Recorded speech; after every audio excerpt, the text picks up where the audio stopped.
Yes, Secretary Bonoan, you may respond. Thank you. Thank you, Mr. Chairman, Your Honor. Let me backtrack a little bit, Your Honor, on the submission of the projects that we submitted to the Office of the President. See, in, as directed by the President during his SONA, he directed actually the Department of Public Works and Highways to submit at the earliest possible time the list of completed projects, flood control projects from July of 2022 up to May of 2025. So with that, we had very little time actually to go through all the data. And on August 4 of 2025, we submitted the list of projects numbering, I think, about 9,856. 9,856, but there was a correction of one project, so it became 9,855 projects. Truth of the matter is, because of the time constraint that we have to submit, I instructed the late Undersecretary Cabral to collate the information that we need to submit to the Office of the President. And because the Planning Service has a record of projects that had been completed already, Mr. Chair, under the MIPS,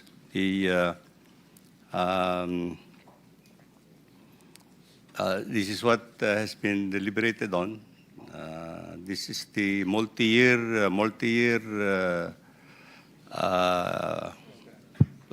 program scheduling. And MIPS coordinates, for that matter, Mr. Chairman, is actually a locational MIPS. It's only a locational MIPS. There is a difference between a locational MIPS and a coordinate of what as stake. The as-stake as-stake coordinates is the basis for the contract.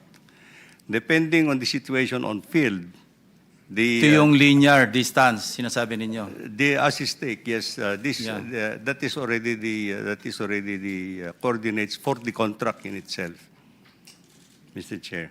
But nevertheless, what we are saying is actually, aside from coordinates that we are talking about, there are many informations that we have already also submitted to the Office of the President with regard to the projects that we have submitted. We have submitted where the project is, which agency or district office, the name of the projects, the same project that would have appeared in the General Appropriations Act, the name of the contractor, the date, the amount of contract, the amount of bid, the amount of program of work, and the date started, the date of completion. So all this information has been included in the submission to the Office of the President, Mr. Chair. So the coordinates is just one of the data that is included. So there are many other data that you can validate actually the existence of the contract in itself. In fact, Mr. Chair, when we submitted this in August 4 of 2024, I know that there has been some differences between the MIPS coordinates and the as-stake plans, and therefore, immediately after we submitted it to the Office of the President, I immediately sent validation teams actually for the purpose of getting present absent status of the 9,855 projects. And in a week's time, there were reports already that were coming to my office, to the office. And it is only in Region 3 that furnished me a copy of possible potential ghost projects. And well, true enough that when I received this report, but there are no other. By the way, Mr. Chair, there were no other regions that furnished me or informed me of any other ghost project at that time. So, right then and there, I went to validate myself actually where these ghost projects are in Bulacan First Engineering District, so to speak. And true enough, collaboration with members of the officials of that district and the regions, I found out that there had been some ghost projects in that area. And immediately, Mr. Chair, after my validation, I went to the President, and I was the one who personally reported to him actually the potential ghost projects at that time. Let me also clarify, Mr. Chair, that my statement to the President is that I hope, Mr. President, that this is an isolated case because there has not been any other report that reached me, including in Bulacan area, where there are 3 engineering districts.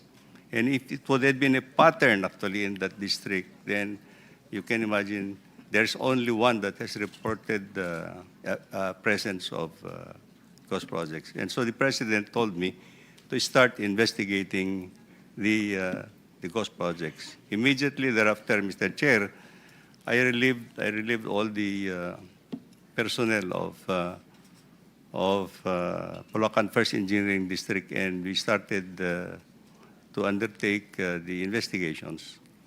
But then after, during the investigations, including COA and everything, then I resigned in September 1, Your Honor. So that's the whole story. So there is actually a difference between MIPS coordinates and as-stake plant coordinates, Mr. Chair. Admittedly, I think, if I remember right, I also discussed this a little bit with the President when I reported actually where the ghost projects are. Because I think what has been submitted are coordinates of already completed projects before. So there are some differences, Mr. Chair. We'll now proceed to the priority list based on the order of arrival of the members of the committee. Let's start with Senator Erwin Tulfo, followed by the Senate President, then Senator Risa Ontiveros, Senator Marcoleta, Senator Ejercito, Senator Gatchalian. Kasi hindi naman tayo masyado marami, we'll give you 15 minutes each. Thank you, Mr. Chair. Just like to direct my question to former Secretary Bonoan. Nung kausap niyo ho ang Pangulo, nung hiningan po kayo ng report about sa Ghost Project, natunugan niyo na ho na may mga problema na ganito po, yung mga coordinates, or wala kayong idea because you relied only on the information submitted to you by the district's engineers and regional directors. Then that's the report that you gave to the President. Kaya inanunsyo ng Pangulo na napakarami mga ghost project. Is this correct? Your Honor, Mr. Chair, of course, I relied on the data that was generated by our people in the department, especially the office of the late Undersecretary Cathy Cabral, especially the initial, the submitted data are from the consolidated data by the late Undersecretary Cabral. So, nandun po yung mga MIPS data. And I think Ang ano lang na presidente nung nag-usap kami is actually the only potential ghost projects that I reported to him are those projects that were reported to me dito sa may Bulacan First Engineering District. Wala na pong iba. Have you informed the President na magkaiba yung MIPS coordinates at saka dun sa actual coordinates? Did you explain it to him?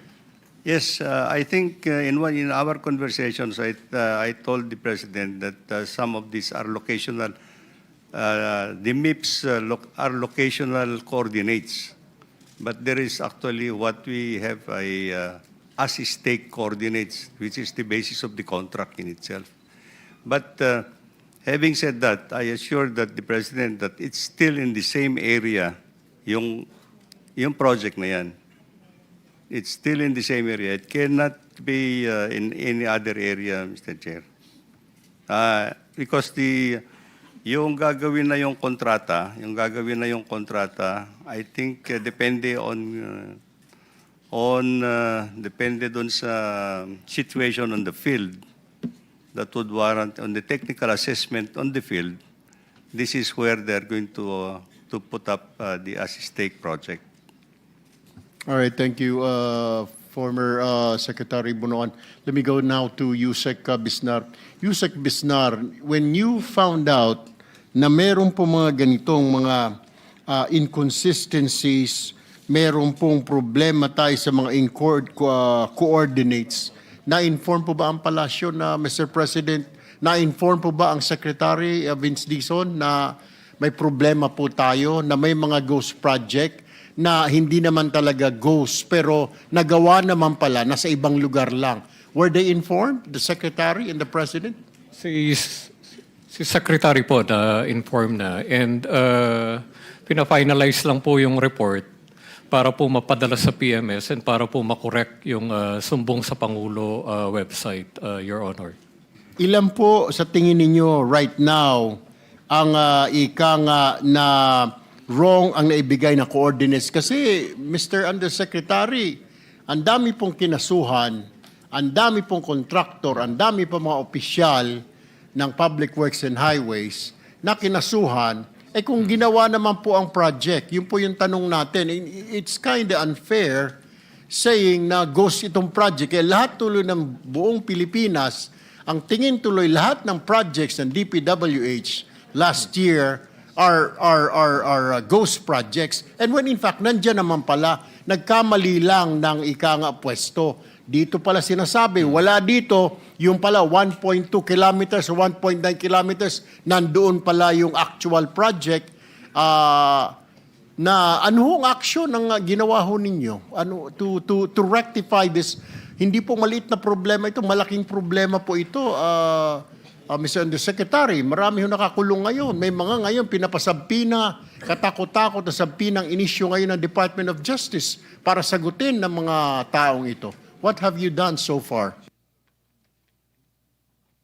Can I Go answer ahead, po? Yusek Bernabe. Mr. Chair, just to set the record straight po, no, yun po mga naging subject of cases pending na before the Ombudsman or Sandigan Bayan.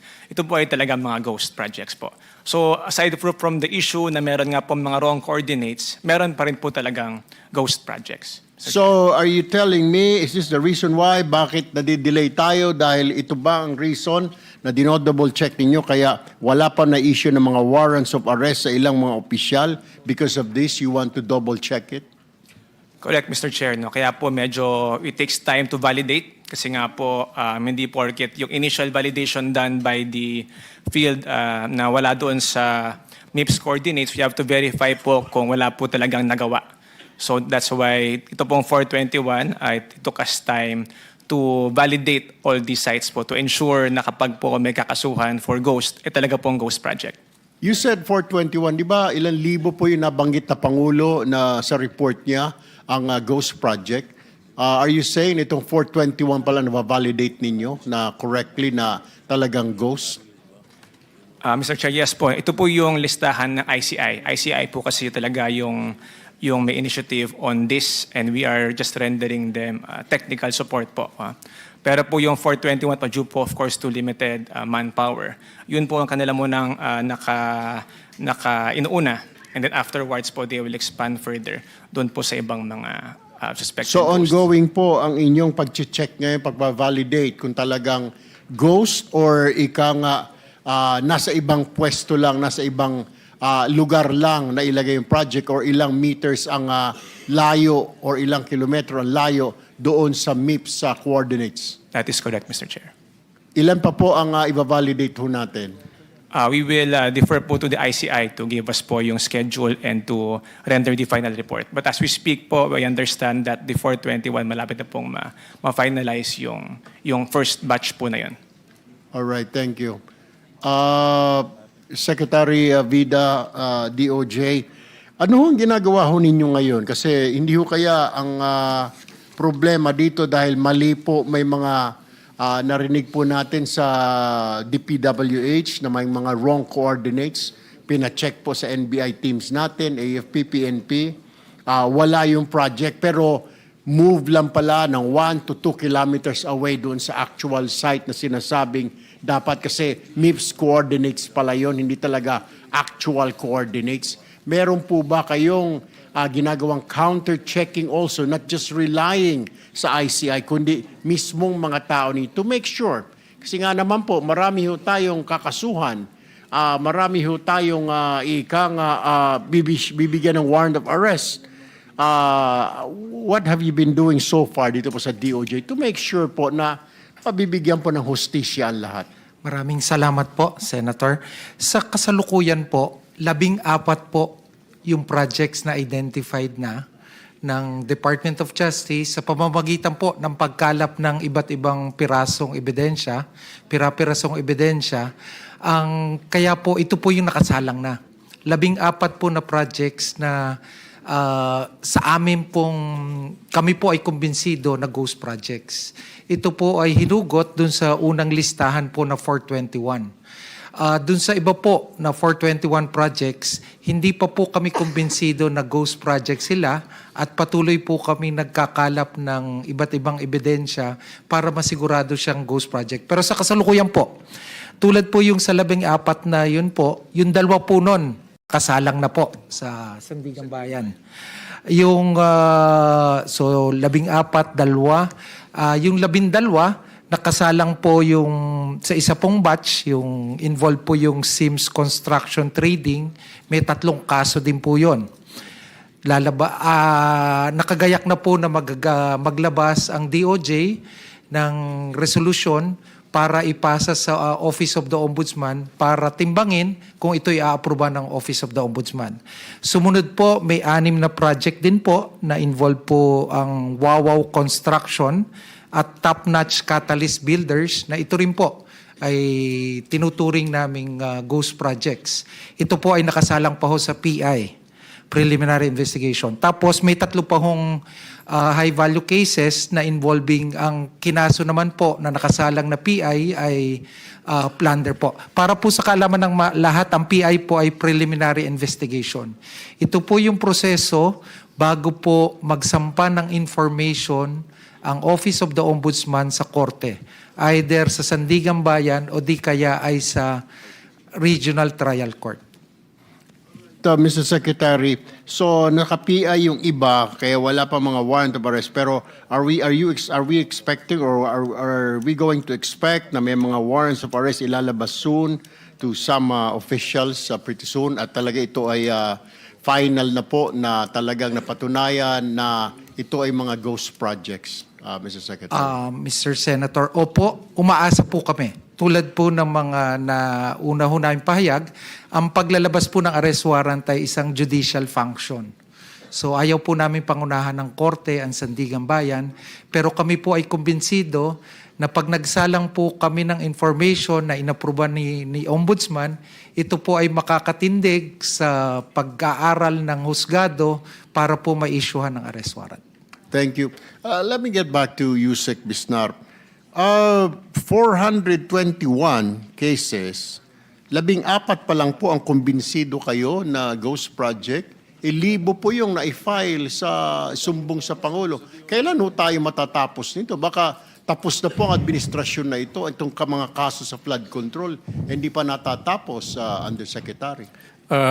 Yun po talaga ang magiging sitwasyon natin po. Kasi as of today po, out of the 30,000 flood control projects from 2016 to 2025, out of the 30,000 flood control projects po from 2016 to 2025, ang na-inspect na po ng AFP, PNP is 10,238. Dahil po dito sa development po na to na most likely maling location ang napuntahan nila, then we have to restart over. Dito po sa 10,000 na validate nila, ang dineclare po nilang non-existent ngayon po is 252. So babalikan na naman po natin itong 252 na to or yung mga projects dito na hindi po kasama dyan sa 416, Your Honor. Mr. Chair, ang tanong ho natin kasi habang tumatagal po ito, magkakaroon ng idea yung mga tao na baka may tinatakpan ho tayo sa sobrang tagal. And I'm sure you've heard of the words or phrase na justice delayed is justice denied.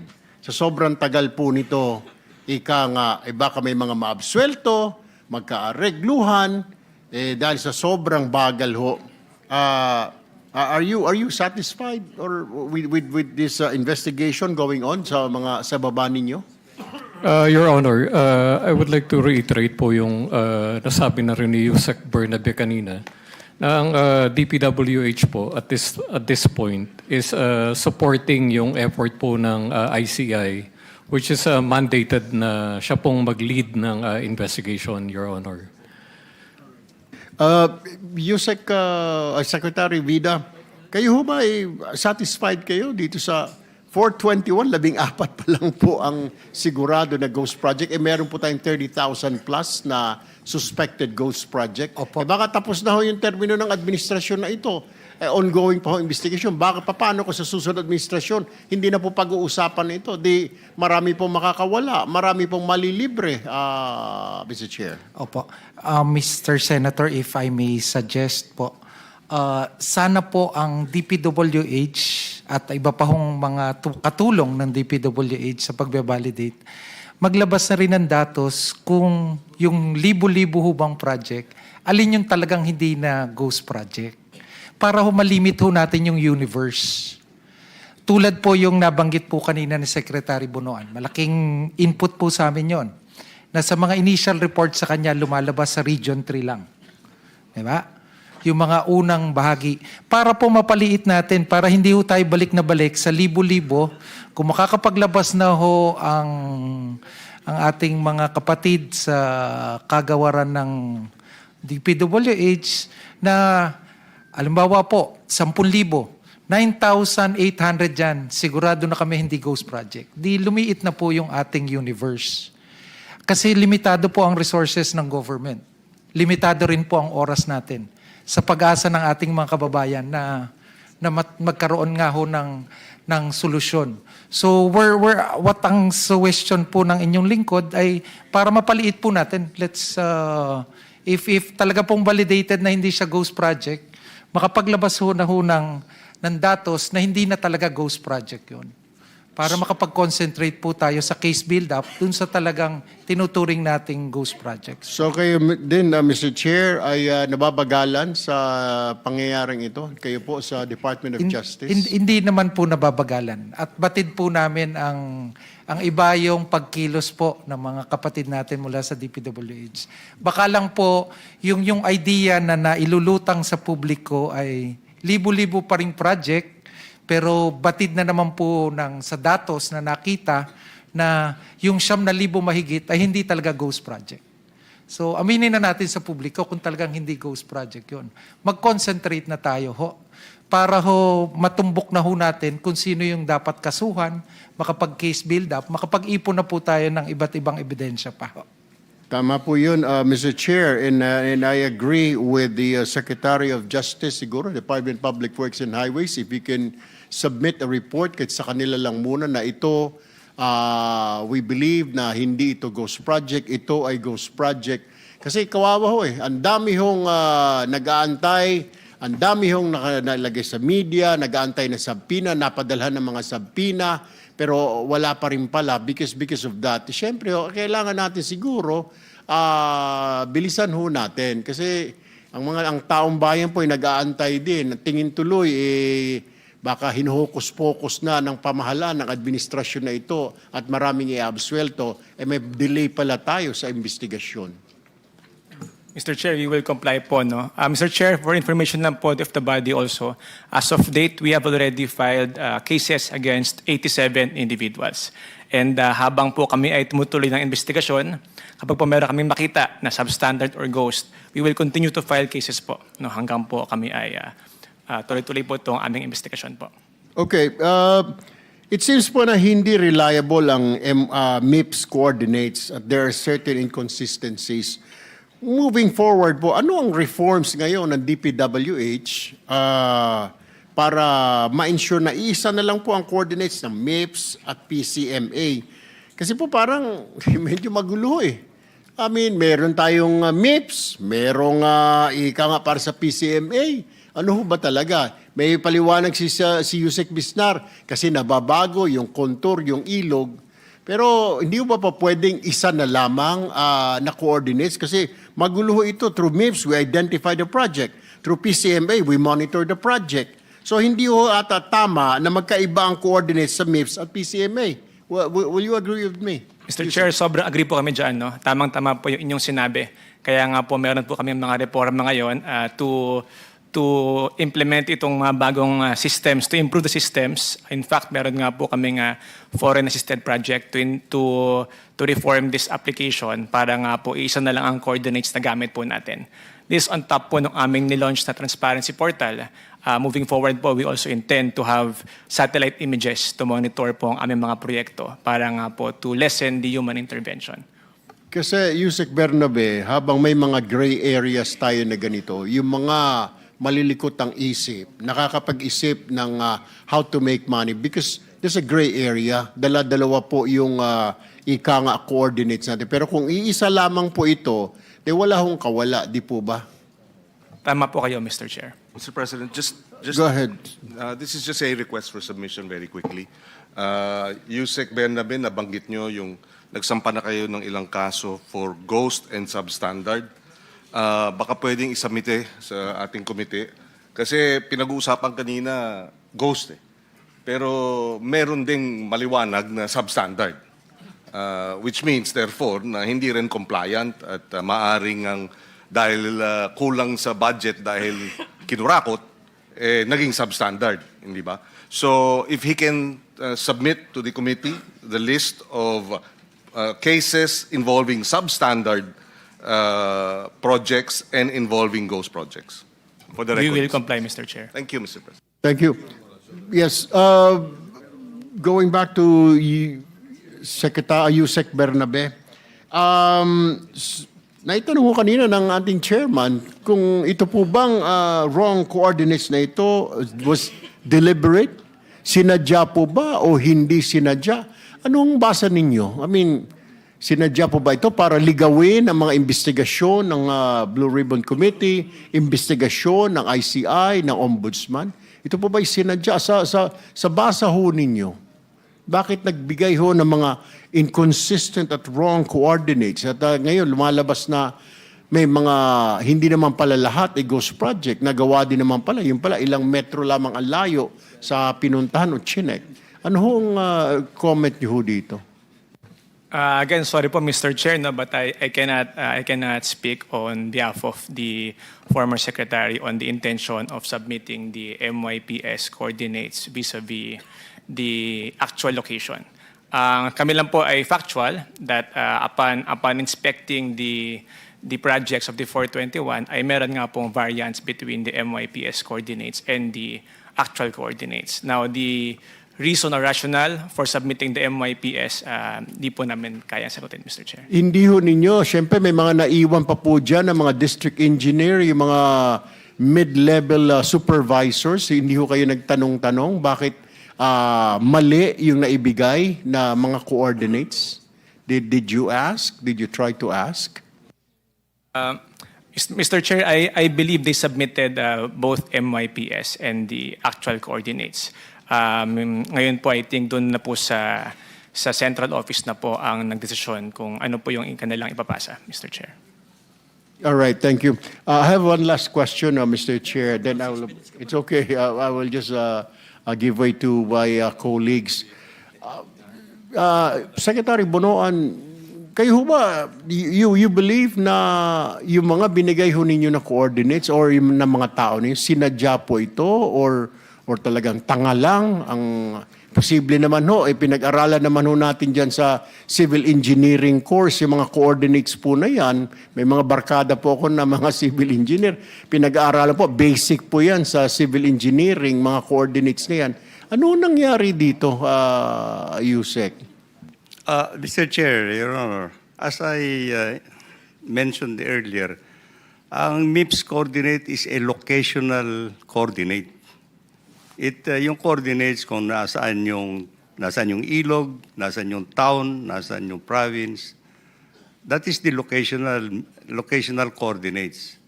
Ang difference, Mr. Chair, is actually when the project is going to be contracted out, there is what we call as-stake coordinates, as-stake plans. Depende na po doon sa condition on field condition. Kasi sila na po magdidetermine where the project will be most useful. Doon na po nila ilalagay yung project na yan. So that is actually the as-stake coordinates, which is actually the limits of the contract that will be implemented, Mr. Chair. May I just want one comment lang, Mr. Chair. When I learned about the report that there were actually about 421 potential ghost projects, it's already a mind-boggling information to me. I have never anything about this kind of ghost projects. Kasi if there would be that many ghost projects, I was wondering why would this not been naipaano na ng COA sa departamento? Hindi na ba because yearly, Mr. Chairman, the COA will have to submit to us actually their observation report. And 421 potential ghost projects, as reported, is really mind-boggling to me. A number of that sort, all over the country. Hindi ako, Secretary Bonoan, maaring maniniwala ho ako kasi kita naman ho natin may sabwatan ho, ilang mga district engineers po ninyo dati at saka mga regional directors and yung mga COA, yung COA na naka-assign po sa inyong tanggapan, nag-uusap-usap po sila. Pero with what you're saying, 420, medyo malaki nga ho yun. Pero sana nga lang po, with the new administration, magawan ho kaagad ng paraan ho ito. Ano po? Kasi makapag-isip po ang tao na wala ho nangyayari. Kaya yan ho ang nireklamo ng mga kababayan natin. Wala po nahuhuli, wala pa nakukulong. Yung pala, may problema tayo. Kung hindi pa po na-raise ng Mr. Chair natin na ang problema sa mga wrong coordinates, kaya kailangan i-double check ho natin. Yun ang mahirap. Next time po siguro, before we make statements or comments sa media, sa social media, kesyo ganito, kesyo ganon, we have to verify muna po. Ano po? Kasi pinapaasa po natin ng taong bayan, justice this, huhulihin sa ganito, kakasuhan na sa ganon, hindi pa makasukasuhan, iniisip tuloy mga kababayan natin, baka nagkakaaregluhan na po, may inaayos na, may pinaplansya na, yung pala dapat to, sinabi nyo kaagad na may problema po tayo, dinire-inform ninyo ang DOJ, ito pong may mga problema tayo sa wrong coordinates para na-inform ang taong bayan. Because yung mama ho, ang Pangulo, nagsalita na may mahuhuli, si Ombudsman Rimulya, may mahuhuli, may aarestuhin ng mga opisyal. Alam nangyari. Yung pala, ang tingin ko ho, yung problema natin dyan sa mga coordinates na yan. Anyway, Mr. Chair, I'll just reserve my other questions sa second round. Thank you, Vice Chairman Tulfo. Before I recognize the Senate President, quick intervention. follow up doon sa kanyang tanong.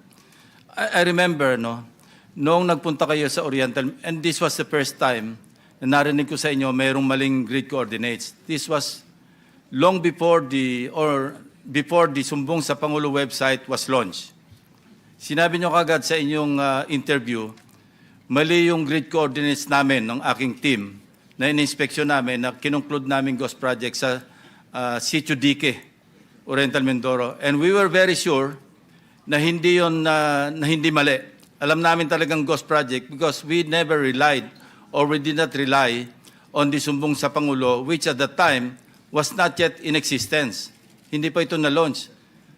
Bakit meron na kagad kayong parang subliminally or consciously, alam niyo nang may mga maling grid coordinates? That was the first time, you know, when I first learned na talagang meron mga nasubmit sa Sumbong sa Pangulo na maling grid coordinates, you know, my investigator's mind, no? Kayo unang naisip ko Secretary, bakit kayo nakapagsalita noon na mali yung grid coordinates namin when in fact we did not rely on the Sumbong sa Pangulo grid coordinates. We relied on the DPWH grid coordinates and people on the ground. Kaya we were 100% sure na yung sinabi ko sa aking privilege speech na ghost project sa Sitio Dique was really a ghost project. Alam nyo, Mr. Secretary, i-disclose ko lang, noon ako unang napikon sa inyo. Because you were undermining the work done by my staff. Go ahead, please. Please explain. Your Honor, I'm sorry, but there's probably a misunderstanding a little bit on that, Mr. Chair. I only knew about the differences between the yung grid coordinates when we submitted actually the list of projects sa Office of the President. That is, I never knew actually about the coordinates, even at Hindi, maliwanag po yung inyong interview Mali yung grid coordinates ni Senator Lacson. Yun ang narinig ko sa interview nyo. Sabi ko, paano niya sabing mali? Chinek namin sa ground mismo, kausap namin yung mga tao, and we inspected physically. No? So my other question is, between August 4 last year, when you submitted the list Yes, of Your the grid coordinates to the Office of the President, Yes, Your and now that we're discussing it, Yes, Your Honor. kailan nyo unang na-realize na may mga maling grid coordinates? After August 4, Your Honor. When? After August 4 could be today. Well, I think a few weeks after when I already been able to validate actually yung existence of the ghost projects in Bulacan First Engineering. Who informed you na mayroong mali? The Regional Office of Region 3, Your Honor. Hindi kayo nasabihan ni Undersecretary Bernardo na mali po, sir, yung ating nasubmit? Hindi po for that particular area, Your Honor. No. We did not discuss. All over, no? All over. We did not discuss actually coordinates at that time, Your Honor. Undersecretary Bernardo? We did not discuss the coordinates actually at that time. It's only the presence of Yeah, the okay. potential. I want to hear from Undersecretary Bernardo because in one of our private conversations, na-take up niya yan Nasabi na sa inyo na mali po, sir, yung ating na-submit. When was that? Mr. Chair, basta ang naalala ko lang po noon is that when I talked to one of my, especially Region 4B, during that time, because there were issues in Region 4B that I think hindi naman po ghost talaga. So, ang ginawa ko po doon, with the Director, Gerald Pacana, na hindi ko po makausap noon, ay naalala ko po noon, kinausap ko si Engineer Altea at saka si Ruben Santos, na sabi ko, paliwanag nyo na kay Secretary yan dun sa yung sitwasyon natin na baka mali yung mga coordinates. Kasi ang pinag-iisipan po namin is that, although alam po naman ng taga-DPWH to, the late Undersecretary Cabral made the submission to the PMS. I think she directly submitted that to the PMS. Meron po siyang kausap doon. And of course, I think the Secretary, during that time, cannot read all these documents. Hindi naman po niya ano yun eh. Ang alam ko po noon, nagpapalitan lamang ng nagsasubmit si Jose Cabral sa PMS. So yun po yung alam ko. So that is why, ang sinabi ko po, paliwanag ninyo kay Secretary Bonoan na mali ang coordinates. Baka kailangan maano niya. And I think between those period, may napaliwanag po ni Ruben Santos kay Secretary, nabanggit po sa kanya. Kailan po ito? I think after the submission na po nung sambong sa Pangulo, Mr. Chair. After August 4. After August 4 po. So, how many days after August 4 yan? Siguro po ilang araw lang kasi parang Ilang hindi pa araw? po ako retired noon eh. So, were there efforts to inform the President to correct, or were there efforts within the department to correct, to rectify? Kasi ang tagal ginagamit ng sumbong sa Pangulo yung mga grid coordinates eh. And kami mismo, I kept praising the sumbong sa Pangulo as very helpful to us. Kailan nyo kinol yung attention na Malacanang, Ops, i-recall muna namin kasi mali yung aming nasubmit. Were there efforts in that regard? Yes, as I recall, Mr. Chair, Your Honor, I think when I reported to the President the presence of the ghost projects in Bulacan First Engineering District, after I have validated it personally, 2 weeks after siguro po yun, 2 weeks after August 4, 2 weeks after August 4 po Yeah. nung kwan dito, and I told the President that as I learned from our staff noon na po, nung pinag-uusapan na natin yan, that they were telling me that there seems to be some differences between the MIPS coordinates and the ASISTEC coordinates. So I told the President that there are certain differences between the coordinates submitted in this sumbong to Pangulo.